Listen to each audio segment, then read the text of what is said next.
প্রিয় ফার্মাসিস্ট ও ওষুধ ব্যবসায়ীবৃন্দ, better health in Bangladesh প্রকল্পের পক্ষ থেকে আপনাদের সবাইকে স্বাগত জানাচ্ছি।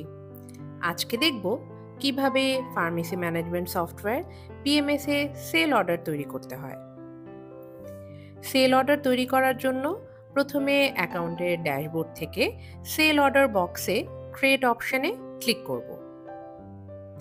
এরপর বেসিক ইনফরমেশন থেকে কাস্টমার অপশনে ক্লিক করে নতুন কাস্টমার হলে ওয়াক ইন কাস্টমার সিলেক্ট করব, অথবা পুরাতন কাস্টমার হলে সার্চ অপশনে কাস্টমারের মোবাইল নাম্বার লিখে লিস্ট থেকে কাস্টমারের নামটি সিলেক্ট করতে হবে।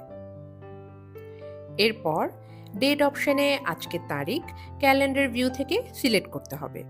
এখন নেক্সট অপশনে ক্লিক করলে একটি ইনভয়েস নাম্বার অটো জেনারেট হবে। এখন প্রোডাক্ট ইনফরমেশন থেকে অ্যাড প্রোডাক্ট ফ্রম স্টকে ক্লিক করে যে প্রোডাক্টটি স্টক থেকে বিক্রয় করতে চান সেটি নির্বাচন করে নেবেন। প্রোডাক্ট সিলেক্ট করলে ইউনিট প্রাইস অটো ডাটাবেস থেকে নিয়ে নিবে। এখন কোয়ান্টিটি পিসেস হিসেবে লিখতে হবে। আপনি যদি প্রোডাক্টটিতে ডিসকাউন্ট দিতে চান তবে ডিসকাউন্ট অপশনে তা উল্লেখ করতে হবে, তবে এটি বাধ্যতামূলক নয়।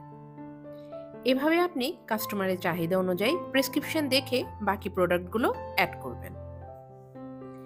এভাবে সবগুলো প্রোডাক্ট অ্যাড করা হলে কনফার্মেশন অপশনে অ্যাপ্রুভড সিলেক্ট করতে হবে।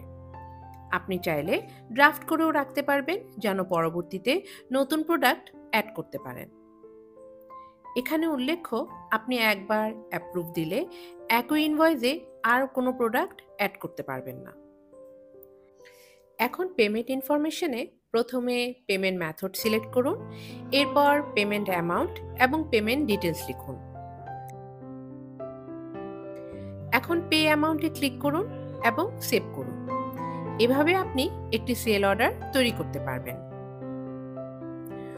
উপরে ডান পাশের মেনু থেকে আপনি চাইলে ইনভয়েস প্রিন্ট, সেভ এবং শেয়ার করতে পারবেন।